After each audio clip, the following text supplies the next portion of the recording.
Today's podcast is brought to you by McAllister's Deli in Carbondale, featuring some of the best sweet tea in the Midwest, soups, salads, spuds, and much more. That's McAllister's Deli in Carbondale.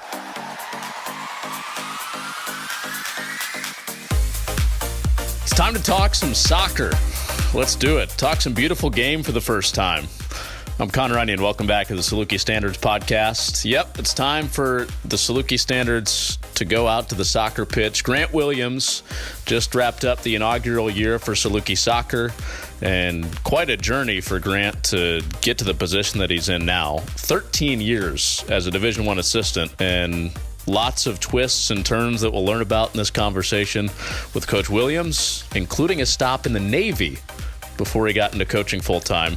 So that's just a little tease of what's to come. Hope you enjoy. Here's Saluki Soccer coach Grant Williams on the Saluki Standards Podcast. Before we get into some of your background, I saw one of the pictures you shared on Twitter the other day of maybe one of the first teams you coached, team in red jerseys. Maybe I don't know what level it was, but the thing that stuck out to me is you had some legendary hair back in the day, didn't you? Oh, yes, I did. It was I have nice, naturally curly hair. And at the point that I started developing a peninsula in the front, I just realized that that's just not a great look. So, unfortunately, I have had to get rid of the locks. But it was shoulder length on a couple of different occasions, and I'm pretty limited in my hair choices these days. The challenge of you posting that photo was just if you're a soccer person, post a soccer photo, no caption needed. What was the backstory on you coaching that team? So I was recovering. I had torn my ACL, and I was in recovery, and I was kind of in a later stage, and was just I was a little bit bored, and so I contacted the local soccer association. I had played, but never coached, but just felt like I could be doing something, and they were very excited and asked me to come to their office the next day. So I strolled in, and like any sucker and volunteer, they were like, "Great, here's your team." And I was trying to work my way out the door because that was really not what I had intended. Recognized that there was a need and I wanted to be involved. So this probably 4-inch thick manila folder that had all the players' information. It was 18 U10 girls. 16 of them had never played soccer. I had never played, or I had never coached before. At that point, I also had a motorcycle. So I roll up to the first practice on a motorcycle with the ball bag on my back and long hair. I don't think that there was probably a parent that was 5 feet away from their kids for the first couple of weeks until they recognized that I was a responsible young man and was really there for their kids in the game. And, I was a bad coach and they weren't a great team, but we had a ton of fun. And by the second season, there was kind of a season-ending tournament, and there's always that powerhouse team that the dad helps, or a mom, selects the team from all the other little kids, and we beat that team in the tournament. And I just, that feeling and seeing the looks on those kids' faces and the accomplishments they felt, and the payoff for all that hard work, I just knew that was something that I wanted to continue to do. And lo and behold, a little over 20 years later, I'm having the interview with Coach Gill about being SIU's first women's head coach. You got hooked by the end, but when you first started coaching that first team, did you think it was temporary? Like, this is just kind of a thing I'm going to do to fill the time while I'm injured? Or did you know how long? No. I mean, that was it. I knew that I was staying with some friends because I had a Jeep at the time that was a Standard, and I wasn't in a position to drive it. So I was just, I lived in Waco, and, that wasn't home for me. I knew that I would be leaving and, resuming trying to play. And, I just, I was very fortunate at that time. Randy Waldrum, who is a known name commodity in women's college soccer, was at Baylor. And so I called him up and was, hey, I'm a young coach and don't have much experience. How do I get better at this?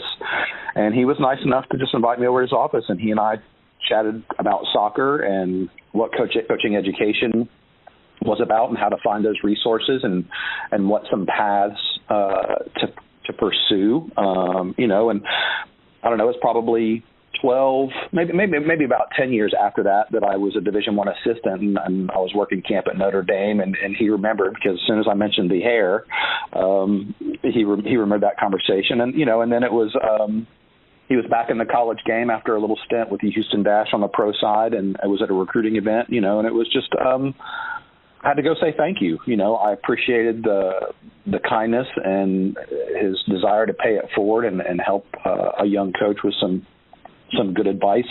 And that was whether he knew it or not, that was a special moment for me, just because, it was one of those things like, look what I was able to do with that little bit of information and knowledge, and just appreciated that opportunity. You go back even further than that. When you were coming up as a child, how did the passion for the game of soccer begin? I think like a lot of kids, it's one of the first organized sports that you can participate in. So my parents, like a lot, just was like, we need something for him to do. So I did it, and it was just one of those things that I don't know how to explain it. Any soccer fan, any kid that's picked up a ball, like there's just something that resonates about the game, and I played football in high school. I played basketball up until I was a freshman. I almost made varsity as a freshman, in Mississippi, so I was a multi-sport athlete, but there was just, everybody has their favorite and something that I feel that they're just a little bit better at. And soccer was it for me. You mentioned a couple of different states, Texas, Mississippi. You lived in how many states growing up? I know there were a lot. Yeah. Covered 5 states. There were 19 moves. Some of those moves were within the same town, in the same state. But yeah, by the time that I had graduated high school, we had covered 5 states, and I had moved 19 times. So you're constantly the new kid. I mean, what role did athletics play for you in kind of incorporating yourself in socially in a lot of those different stops? No, it was, and at the time you don't really realize how it was an asset, and it was an asset for me. But because I was good at sports, and because I played a lot of different sports, you're able to gain some credibility. I mean, the kids, when you'd move during the summertime and you'd show up to football or soccer practice, and they didn't care how good you were wherever you came from. They didn't know who you were. They didn't know what you could do. They hadn't seen you play. It was, what can you do for us now? And, I always just had that mentality, is just, I'm just going to show you. I'm not going to talk a lot about it, and I had tried, obviously initially on about, I can do this, I can do that. And, nobody really cared. So it was, okay, give me a ball and let's go to work. And, I think that served me well. I think when I, realized that I wanted to be a coach and trying to figure out what level that was going to be and those kind of things, like I just continued to seek out opportunities. Much to my wife's chagrin, I would say yes to volunteer opportunities or some low-paying gigs that had long hours.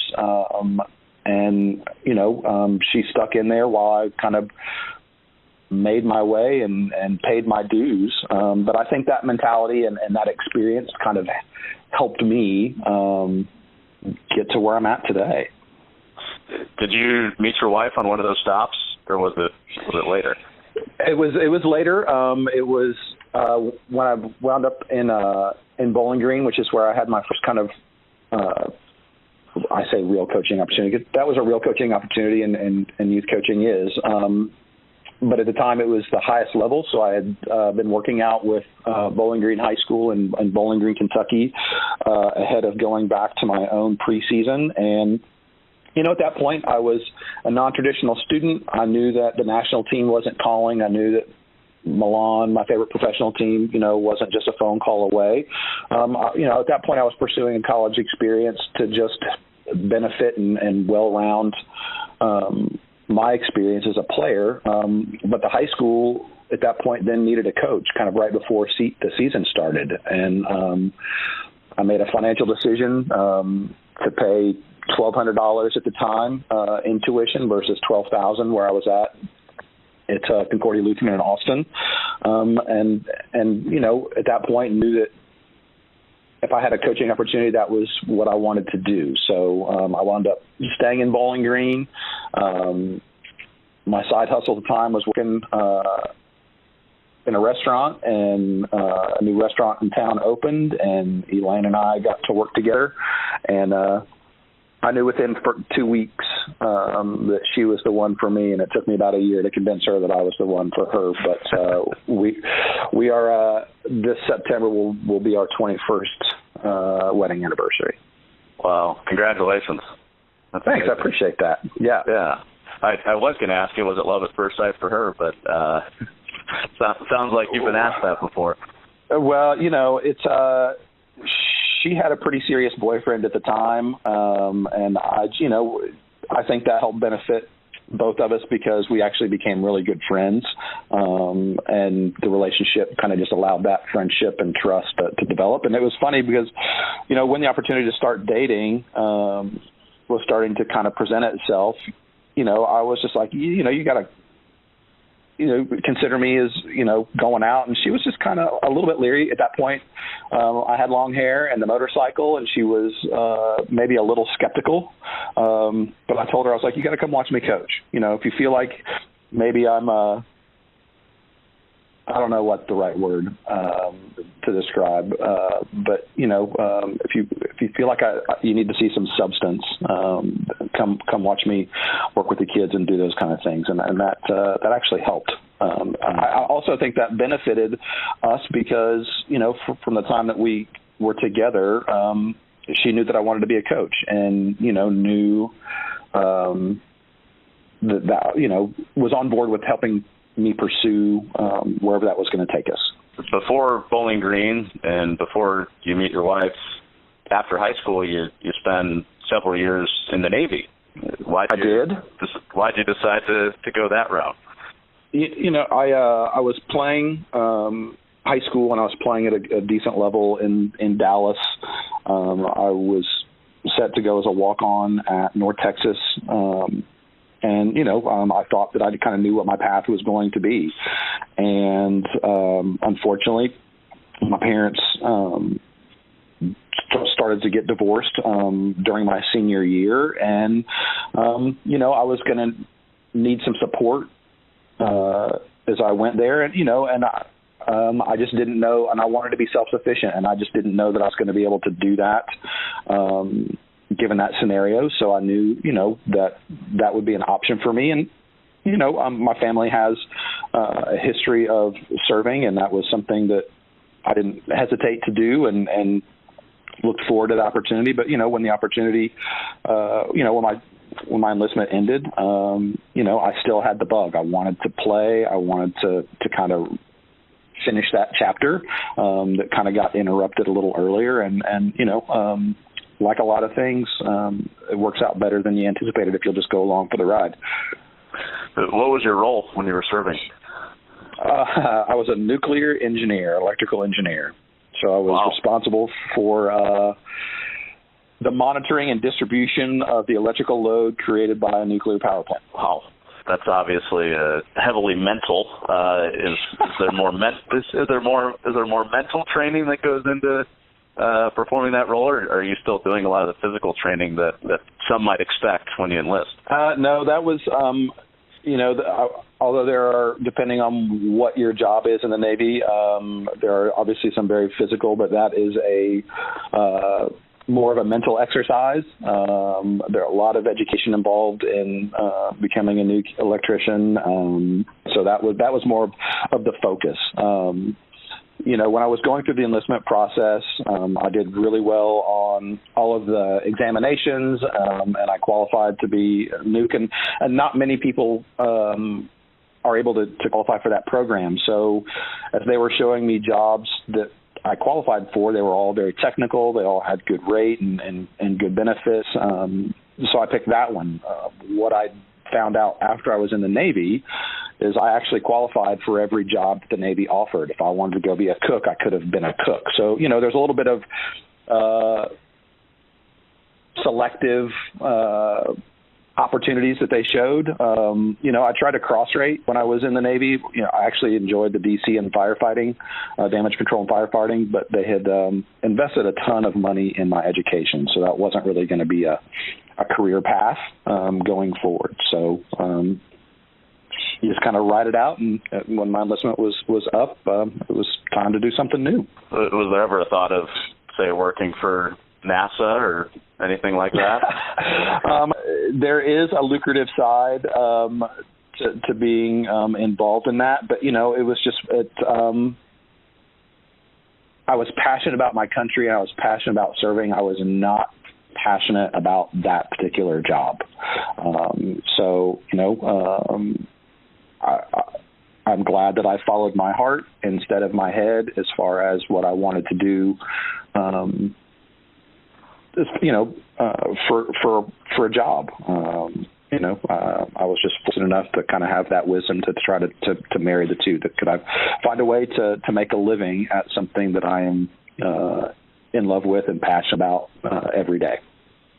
Would you have been serving during 9/11, or was your enlistment up by then? No, so I was post. So I enlisted in 1991. So it was during the first Gulf War. Okay. What was the environment like being enlisted during wartime? It was certainly heightened. I think, and rightly so. Our military is we are the best, and there was never really any concern that we weren't going to win the war, but certainly everybody was on their toes and recognizing that if there was kind of any kind of escalation, that people had to have a readiness status and be ready to go. For me, I was early in my training phase, so deployment and going to a theater of war and those kind of things wasn't really in the cards.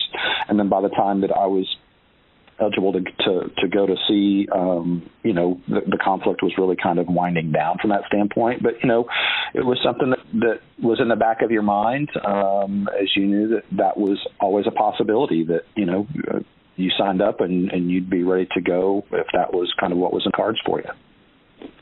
I'm sure you absorbed a lot of discipline and a lot of leadership when you were in the Navy. What did you learn about being a leader while you were enlisted that you could take to your coaching career? I think in some regards, some of us are innately born with being a rule follower and excelling by application. So in some regard, that was an appeal that I knew that if I did my job and did it well and did it better than other people, that there was a way for me to get recognition in advance. So that was part of it. I think you learn a lot about just chain of command and knowing what your role is and doing your part. And that's a little bit different, and you also learn what badly, as much as you can learn about good leadership and good role models and, those kind of things, you can also see what bad leadership looks like, so that when you're given an opportunity to lead on your own, what you might do differently. But, it was really about messaging and teamwork and just, recognizing what your priority is and the importance of you doing your job and how that relates to the overall success of the team, the unit, the military in that regard. That was invaluable firsthand experience for me. So you take that over and are, and able to talk to your kids about that, know what your role is, do it to the best of your ability. We play a team sport, and my success is dependent upon the person next to me. And that you hope when you are developing your team culture that they recognize that, I'm doing some of these things for me, but I'm also doing these things for the people around me, so that they can also be successful. Do you reference some of those things directly now in your coaching? Or is it kind of more of an offhand? No, I mean, not so much about being in the military, but just more about the importance of being responsible for your own experience. And, all of our players have, as I recruited them, they also recruited us. And, everybody volunteered to kind of come be here. So it really is about living up to what those standards are, and that, with all the benefits come in doing your job and doing it to the best of your ability. And, that's not missing. I think in order to be a good leader, in order to be an effective coach, you have to be authentic. You need to have a level of trust with your staff and your players that resonates. The kids can sniff out if you're one way in front of them and a different way away from them, or with, although you handle players differently, there has to be consistency and trust. That resonates through our program. That's the kind of culture that we're trying to establish. I see that as, the only way for us to achieve true and sustained success are based on those relationships and buying into that culture that, you are responsible for your experience, but we are dependent upon each other to make that happen in a really positive way. So no, I don't hide and shy away from the things that I feel that are important to our overall success. Did you know that Southern Illinois University awards students $10 million annually in scholarships, has test optional admission, and in-state tuition for all U.S. residents? SIU offers hands-on, career-focused learning in every major, which are supported by internships and community service and the potential for study abroad and more. Southern Illinois has faculty who bring real-world experience to the classroom and the classroom into the real world. See what SIU can do for you at the next open house. Registration and info at siu.edu/open house. Exploring options. That's a Saluki. The authenticity piece, I want to revisit that. Being an assistant for 13 years, you're not quite in the front-facing role you are as the head coach. So there's a little less pressure on what your external reputation is outside the team. Do you think that helped you become more authentic now that you are a head coach, to not have that pressure initially and kind of find out who you are as a coach? It's being an assistant for that long was invaluable. And, there were moments where I was a great assistant and there were moments where I wasn't a great assistant. And each of those experiences were equally valuable to me. And, I was fortunate enough along the way to work with some people that gave me an opportunity to have my own voice. And I was able to see that those things had a positive impact, and we were able to get some positive results. So, that was a great confidence builder.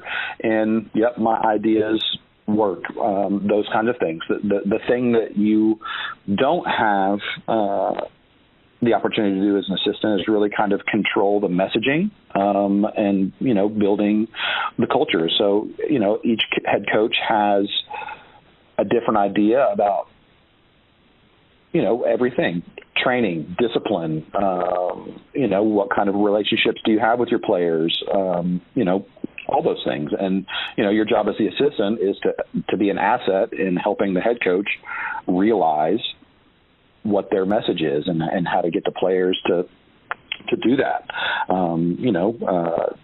Just like everybody has a different opinion. Everybody's got a different voice. Everybody's got a different message. And, I think my desire and ambition to be a head coach was that I wanted to be in control of the messaging, that I felt that I had something important to say. I felt that the strength of mine was in kind of relationship building and team building.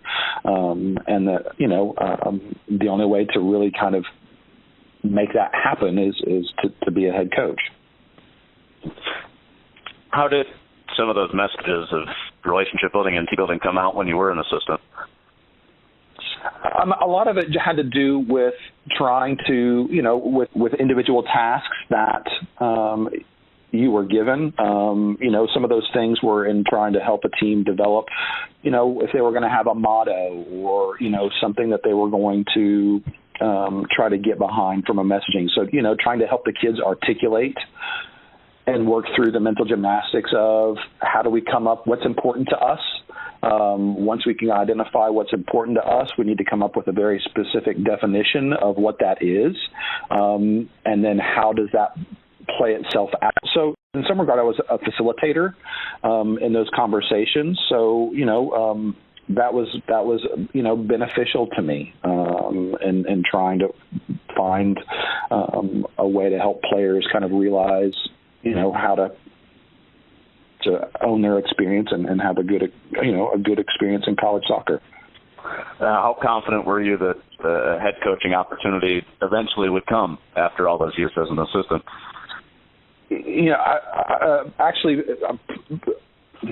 Overly confident is probably not the right thing to say, but I was I knew that I knew the game. I knew that I had belief in a strong culture that I would want to, develop, and that would be successful. And, at the point in my life when I recognized that, I could be a head coach at the college level, it became then about fit, what was going to be the best fit for our family. So while I was toiling as a high school coach and a club coach, and then a volunteer, and then an assistant, those are not overly lucrative jobs at times. So Elaine has been self-employed and had her own business for over the past 15 years, and she had up until this point been the breadwinner in our family. So the base of her operations, where she has some contracts, is in that Bowling Green area. So we just needed to be mindful of geography. There were opportunities and some jobs that would be attractive to me, but the logistics have to. At that point, we had been married for 10 plus years, that I'm starting to look at those things that, it's not just about me. It's about us. And, how do we find a working model that allows both of us to pursue our dreams and keep our family moving in a positive direction. So, in some regard, I had to be patient, and that was, you have to make some real choices as an assistant, to stay on, to kind of temper your own ambition about, those kind of things if it wasn't necessarily going to be the right fit. So, again, I think like a lot of times in life, if you just continue to do the best that you can, not that they always work out, but, the right opportunities present themselves. And if, you have to put yourself in a great position to capitalize and have the courage to take a leap of faith, the right place at the right time shows up. And, SIU with the right place at the right time, and I just, am thankful for what kind of brought me here. It was not certainly the career path that I had anticipated. All of the bumps along the road, the highs and the lows, really prepared me, I think, to be the first head coach here, because I think in order to be successful, you have to have some life experience in order to undertake the challenge that goes along with starting a program from scratch. And, I felt supremely confident in my ability to make that happen. So, I felt like I was uniquely qualified for this opportunity. Yeah, there were a healthy pool of candidates, to start up a Division I soccer program. What do you think did make you unique and stand out to be the guy that got to start the program? I think some of that I've already kind of alluded to, that, I felt that I had enough life experience to help shape and guide what was going to be a very inexperienced team, navigate the highs and lows, but, enough, again, experience to recognize it's slow and steady and incremental progress is where we need to be. And, I felt that I was able to convey that message. I feel that my Valley experience and having, 6 years in conference experience, having success at Evansville, where we were first or second in the league 4 of my 6 years, and had an NCAA tournament berth, gave me the right perspective about the kinds of athletes, the kind of soccer, familiarity with the conference and what that landscape was. I mean, I think those were some intangibles that, not everybody had, going into it.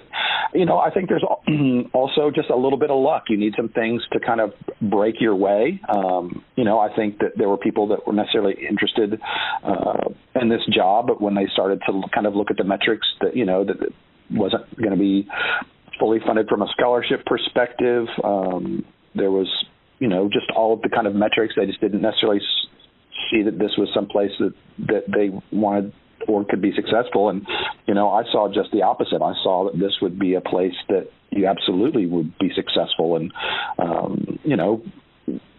I think my belief and my stick-with-itness through the process, which was a lengthy and kind of untraditional one, from the time that the job posted to the time that the hire was made. But my willingness and desire, I think my desire to articulate this is the place that I wanted to be, and my vision, helped with that. So, yeah, I mean, just all those things just kind of just fell in line. Here we are 2 years later getting ready to start Valley play. I mean, you mentioned patience earlier. Many years as an assistant, and then you're hired a year and a half before you actually get to coach in your first match. When you guys finally get to roll it out early last August for your exhibition, what were your emotions like on match day? I as I told, my wife and, other people, like that was a really hard, that was a challenge for me. I am emotional and passionate by nature, and I wear my emotions on my sleeve. I knew that, just as much as it was our players' dreams come true, it was also my dream come true, that I wanted to be a college head coach. I wanted to be at the Division I level. All those things that, the 2 decades plus of work was really coming to fruition. So, I could not let my emotions get the best of me, that I needed to be able to keep my head and be a resource and a calming presence for our players, because they were going to have those emotions that, there was going to be nerves and excitement and a lack of experience to know what to expect. So that was a real challenge for me. What about the home match, the first home match against SEMO? You have 2,500 people there. Did you get a chance to kind of look around and take in that environment, or are you so laser focused on what's in front of you to actually enjoy what's around you? There were two distinct moments. The first was when the team kind of finished. There were a lot of people there early, so you're like, wow, this is going to be a great environment. And, cars are still coming up. People are out in the parking lot tailgating, and there's just a buzz about it. So I knew that we would have a decent crowd. And then, as the kids get ready to start their warm up, you're taking a look and you're like, oh wow, most of the touch line on the far side is kind of filled up. And this is what you wanted. And then, as the kids are leaving, so it's about 40 minutes later, 45 minutes later, and we're about 10 or 12 minutes from kickoff, I'm like, the end lines are full. And I'm like, there's a lot of people here. And, and at that point, the biggest crowd to that point for me had been that NCAA tournament first round match against Florida State. And, there was probably 800 or 900 people. I knew that we had more than that. And then we got to halftime, and we're walking to where we're going to have kind of halftime talk, and it's 5 or 6 people deep, and people are everywhere, and you can hear them out in the parking lot, and and it was such a surreal experience to know that people cared about what we were doing, that they were going to get behind us and support us, and then the final moment of that night was when all of our players went over to that autograph line, and just to see all the kids that had our poster waiting on our kids. I mean, every kid, I think somewhere along the line has that moment where they see that their dreams can be reality. And, I am hopeful for one of those young men or one of those young women that came that night that had an opportunity to watch us play and then talk to our players and get a poster signed, that, some dreams were ignited and a passion was ignited. But, to see our kids interacting with the crowd and sitting and signing autographs was much like that first team experience where we had that tournament win. Just so gratifying for our players, and their faith in me and our school to provide them a first class experience, and for them to be competitive and want to do great things here. Like, all those things kind of got wrapped into one, and then a bow got put on top. It was truly special. Yeah, obviously that was a pretty significant start to your guys' home schedule, and kick-started your preseason, and you guys moved on to the regular season, and you finished 5-10-2 this year. What do you think the greatest success you guys had once you guys moved into the regular season was in year one? Well, I mean, we bookended it. I think that we were able to show the best and of what our team is about. I think that we were able to execute finally for 90 minutes. So, to start off the way that we did, to finish the way that we did, I think was a great learning lesson for our players, just about where we could go and what we could be. I mean, Cal Baptist was a very good team, and had done very well in their transition from Division II to Division I. Going into that weekend, they were up for a share of the WAC regular season title. It was a true challenge for us, and I felt that our kids, we had very few distractions. Training was great. Everybody was just locked in, and it was a learning experience up until that point. And, I think that they were able to get a great reward for what they had put in going into that. So, again, I think from a learning lessons, all the games that we had, the ups and downs were invaluable. But, I think that they were able to get a little taste that, we have the right pieces here and we have the right chemistry. If we can just get people to lock in, we're going to do some great things here.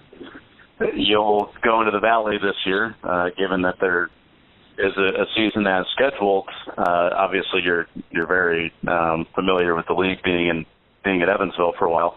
Are you confident you guys can be competitive right away? No, I certainly think that is going to be a foregone conclusion. I mean, we recruited good players, and we'll be able to show up and compete. I think that as we learned in that game, and unfortunately that's what we lost out of not being able to practice this spring, is just working on execution. I mean, that's going to be the make or break for us, is can we get more consistent in our execution to give us an opportunity to reap the benefits of the talent and the hard work that we're putting in. I think that there's going to be, again, a little bit of a learning curve as the kids get introduced to what conference play is all about. If they thought it was physical before, it goes up a level. If you thought that the competitiveness was there before, it goes up a little bit. You are now playing for an opportunity to advance your season and represent the Valley. So I think that's going to be a little bit of an adjustment, but I certainly think we had a lot of players get a lot of minutes, and it was a great learning experience. I think that not having the pressure of the Valley last year was invaluable, and we'll be more than prepared for when we can get to kick off. And I'm excited for that opportunity for our kids. Sure, I hope it's as scheduled for your guys' sake and for the fans' sake. No, for sure. Yeah. Well, I appreciate you doing this. Thanks for your stories and an hour of your time. Well, no, it's time flies when you're having fun, and I am, what do you call it? Karma, a blessing, luck, whatever. Just all the things have kind of aligned for me to be here, and for our kids to represent the university and get our program headed in the right direction. It's an easy thing to talk about. It's a great story that you had in getting here, so can't wait to see how the future unfolds. Thanks, Connor. I appreciate that.